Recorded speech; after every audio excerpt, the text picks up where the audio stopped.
Hello दोस्तों, अब हम अगले टॉपिक में भाषा विज्ञान के अंतर्गत लिपि के बारे में पढ़ेंगे। लिपि है क्या? लिखने की कला लिपि कहलाती है। पंडित कामता प्रसाद गुरु के अनुसार लिखित भाषा में मूल ध्वनियों के लिए जो चिन्ह मान लिए गए हैं वे वर्ण कहलाते हैं, पर जिस रूप में ये लिखे जाते हैं उसे लिपि कहते हैं। मानव के महान आविष्कारों में लिपि का स्थान सर्वोपरि है। मानव समाज जब ताम्र युग में पहुंचा है, प्राचीन जगत की नई घाटी सभ्यताओं में तब नगरों की स्थापना होने लगी, तब हम पहली बार लिपियों को जन्म लेते देखते हैं।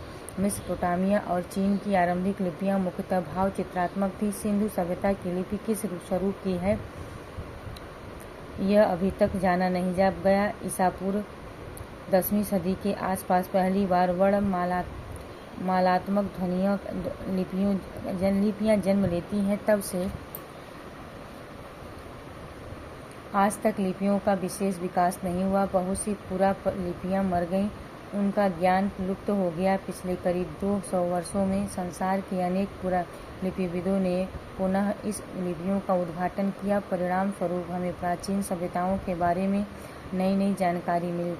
आज संसार में लगभग 400 विभिन्न लिपियों का प्रयोग होता है। इनमें से बहुतों का आरंभ एवं विकास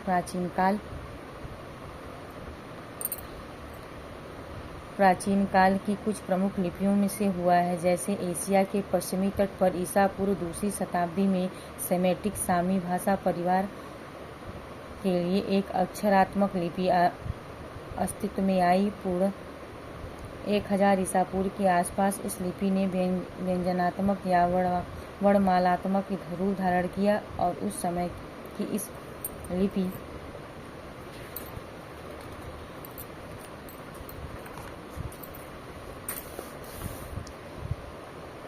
लिपि को उत्तरी सेमेटिक, केनानी या फिनीशियन जैसे नाम दिए गए।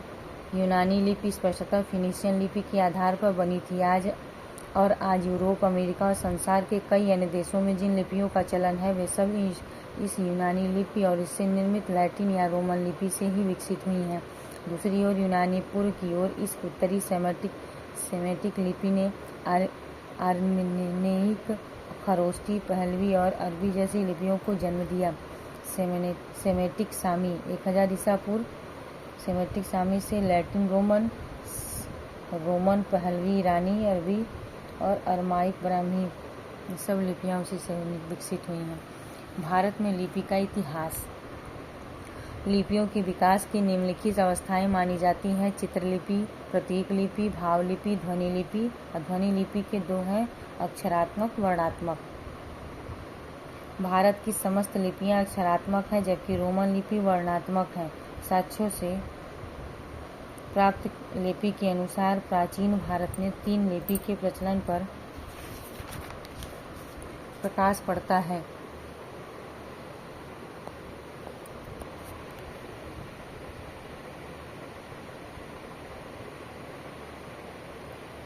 सैंधो लिपि हड़प्पा सभ्यता की लिपि, खरोष्टी लिपि, ब्राह्मी लिपि। प्राचीन भारत में सैंधो लिपि के प्राचीनतम नमूने सिंधु घाटी में मांटगुमरी जिले के हड़प्पा स्थल से तथा सिंध के लरकाना जिले से प्राप्त मोहरों पर मिले हैं। ये लिपियां अपठ्य हैं, जिस कारण आज भी यह सभ्यता रहस्य बनी हुई है। जेम्स प्रिंसेप और डिरिंजर ने इस लिपि को पढ़ने की कोशिश की, किंतु सफलता नहीं मिली। डिरिंजर ने इस लिपि को भाव ध्वनि मूलक लिपि, ट्रांजिशनल स्क्रिप्ट कहा। सन 4000 ईसा पूर्व से पहले भारत के उत्तरी पश्चिमी प्रदेशों में इसका व्यवहार होता था। खरोष्टी लिपि का प्रचलन उत्तर पश्चिमी भारत में 1000 वर्ष तक रहा। इसका प्राचीनतम नमूना पश्चिमोत्तर भारत के शहबाजगढ़ी और मानसहेरा पंजाब का हजारा जिला में अशोक के अभिलेखों से प्राप्त हुआ। खरोष्टी लिपि गांधारी लिपि के नाम से भी जानी जाती है। तो गांधारी और संस्कृत भाषा को लिपिबद्ध प्रयोग करने में आती है। इसका प्रयोग 3री शताब्दी ईसा पूर्व से 3री शताब्दी तक एशिया में होता है। कुषाण काल, कनिष्क तथा खरोष्टी लिपि का प्रयोग भारत में बहुतायत हुआ। बौद्ध उल्लेखों उल्लेखों में खरोष्टी लिपि प्रारंभ से ही भारत में है। कहीं कहीं 7वीं शताब्दी में इसका प्रयोग हुआ। इस खरोष्टी लिपि के नामकरण के संबंध में विद्वानों में मतभेद है।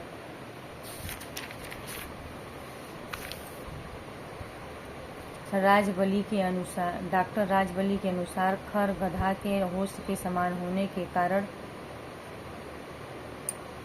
खरोष्टी है। डॉक्टर सुनीति कुमार चटर्जी के अनुसार खरगोशों से खरोष्टी बनी है। फा वासु लीन के अनुसार चीन कोश खरोष्ट नामक व्यक्ति से खरोष्टी बनी है। यह खरोष्टी लिपि दाएं से बाएं की ओर लिखी जाती है। बाएं से बाएं खरोष्टी, दाएं से बाएं ब्राह्मी,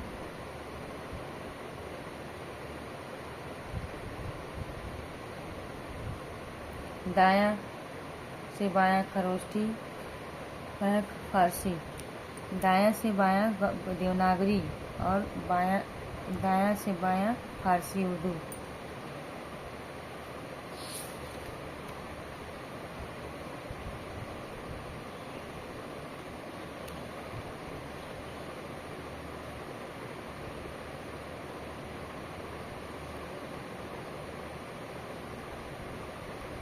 खरोष्टी जो है दाएं से बाएं है, ठीक, और जो ब्राह्मी है वो बाएं से दाएं है और देवनागरी भी बाएं से दाएं है, लेकिन जो फारसी उर्दू है वो दाएं से बाएं है।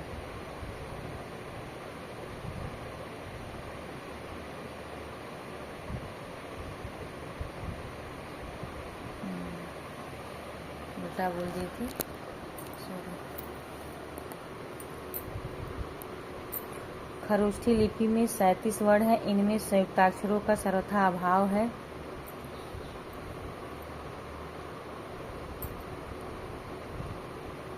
जेम्स प्रिंसेप ने सर्वप्रथम इस लिपि का बुद्धिवाचन किया। इन्होंने सर्वप्रथम मेसन ने के अक्षरमानों के आधार पर 12 राजाओं के नाम तथा 6 उपाधियों को पढ़ाने में इसी के साथ साथ पता चला कि यह लिपि दाईं से बाईं ओर लिखी जाती है। आरंभ में प्रिंसेप ने इस लिपि की भाषा को पहलवी भाषा समझ बैठे। 1838 ईस्वी में पहली बार 2 बैक्ट्रियन शासकों के सिक्कों पर पुरानी प्राकृत पाली में लेख देखने को मिले, तो यह सिद्ध हो गया कि खरोष्टी लिपि लेखों की भाषा पाली है। इसके बाद तो खरोष्टी लिपि के अक्षरों को पहचानना और भी अधिक आसान हो गया। प्रिंसेप ने इस लिपि के 17 अक्षर पहचाने। बाद में जनरल कनिंघम ने खरोष्टी की संपूर्ण वर्ण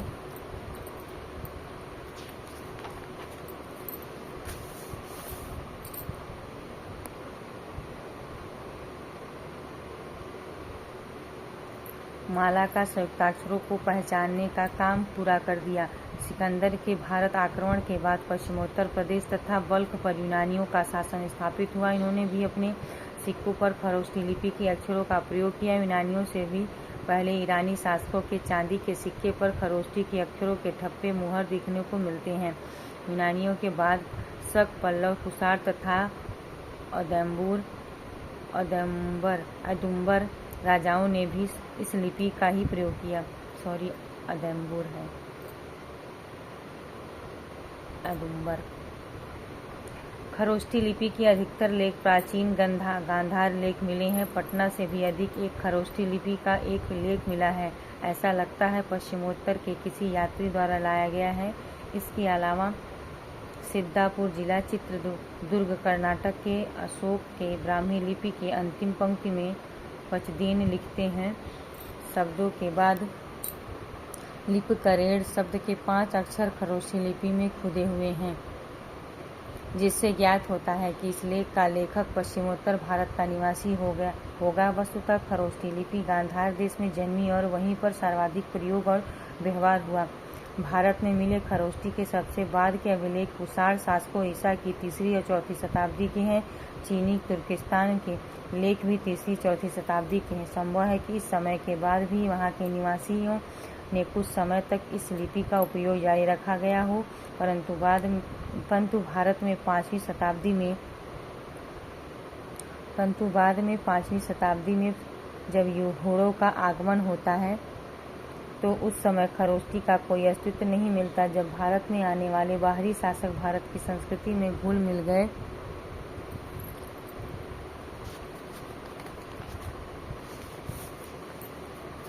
तो उन्होंने खरोष्ठी लिपि को त्याग कर यहाँ की सर्वाधिक प्रचलित ब्राह्मी लिपि को अपना लिया। ब्राह्मी एक प्राचीन लिपि है जिससे कई एशियाई लिपियों का विकास हुआ है। देवनागरी सहित अन्य दक्षिण एशियाई, दक्षिण पूर्व एशियाई, तिब्बती तथा कुछ लोगों के अनुसार कोरियाई लिपि का विकास भी इसी से हुआ। इथियोपियाई लिपि का ब्राह्मी लिपि का स्पष्ट प्रभाव है।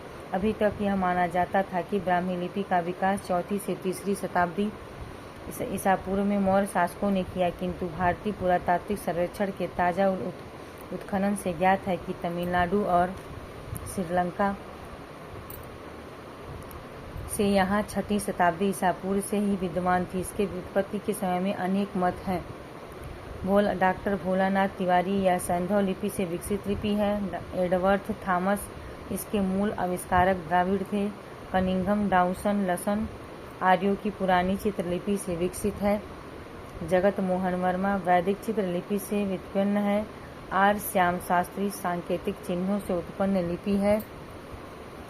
डॉक्टर राजवली पांडे सिंधु घाटी की लिपि से विकसित है। ये हो गए लिपि के विषय में अन्य विचारकों के मत की कौन लिपि किससे उत्पन्न हुई है। विद्वान उनका मत क्या है। विद्वानों का मत है कि यह लिपि प्राचीन सरस्वती लिपि है, सिंधु लिपि से निकली, अतः यह अपने पूर्व रूप में भारत में पहले से प्रयोग में थी। इस लिपि के हट जाने के बाद संस्कृत भाषा ने अपने लिए ब्राह्मी लिपि विकसित की, किंतु ब्राह्मी में संस्कृत का ज़्यादा कुछ ऐसा नहीं लिखा गया जो समय की मार झेल सके, जबकि प्राकृत और पाली में लिखे गए मौर्य वंशी अशोक के उपदेश आज भी सुरक्षित हैं। इसी आधार पर यह तय किया जाता है कि इसका विकास मौर्य शासकों में किया। यह लिपि इसी प्रकार बाईं से दाहिनी ओर लिखी जाती है जैसे उनसे निकली हुई आजकल की लिपियाँ। ललित विस्तार में लिपियों के जो नाम गिनाए गए हैं उनमें ब्रह्म लिपि का भी उल्लेख है और इस लिपि का सबसे पुराना रूप अशोक के शिलालेखों में ही मिलता है। बौद्धों के प्राचीन ग्रंथ ललित विस्तार में जिन 64 लिपियों के नाम गिनाए गए हैं जो बुद्ध की सिखाई गई थी उनमें ब्राह्मी लिपि नाम है। जैनों के पन्नवड़ा सूत्र, समवायांग सूत्र में 18 लिपियों के नाम दिए गए हैं, जिनमें पहला नाम बम्भी ब्राह्मी उन्हीं के भगवती सूत्र का आरंभ है। नमो बम्भिये लिबिये ब्राह्मी लिपि को नमस्कार से होता है। ब्राह्मी लिपि के प्राचीनतम नमूने बस्ती जिले के प्राप्त पिपराला के स्तूप तथा अजमेर जिले के बड़ली ग्राम के शिलालेख में मिले हैं। यह लिपि वर्तमान देवनागरी लिपि की भांति बाएं से दाएं चलती हुई लिखी जाती है।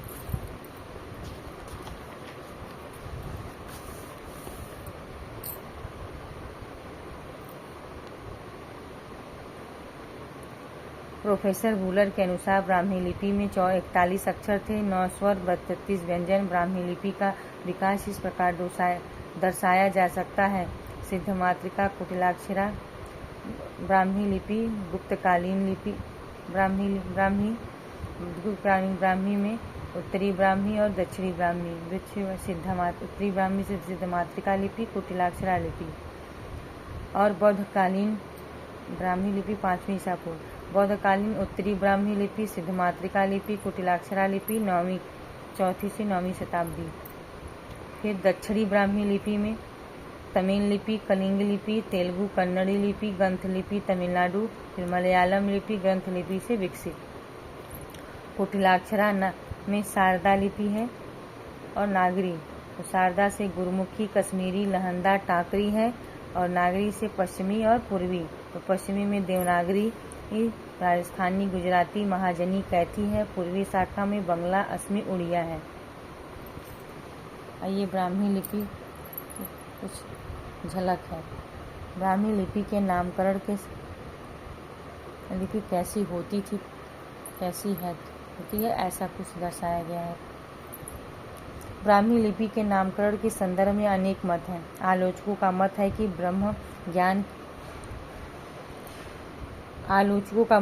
ब्रह्म ज्ञान की रक्षार्थ में जो लिपि बनाई गई वह ब्राह्मी लिपि कहलाई। चीनी विश्वकोश फा वासुलीन के अनुसार ब्रह्म नामक आचार्य ने यह लिपि ब्राह्मी कहलाई। इस ब्राह्मी लिपि की उत्पत्ति के संबंध में भारतीय एवं विदेशी दो मत हैं। भारतीय उत्पत्ति मानने वाले विद्वान एडवर्ड थॉमस, कनिंघम, डाउसन, लसन, भोलानाथ तिवारी, आरशाम,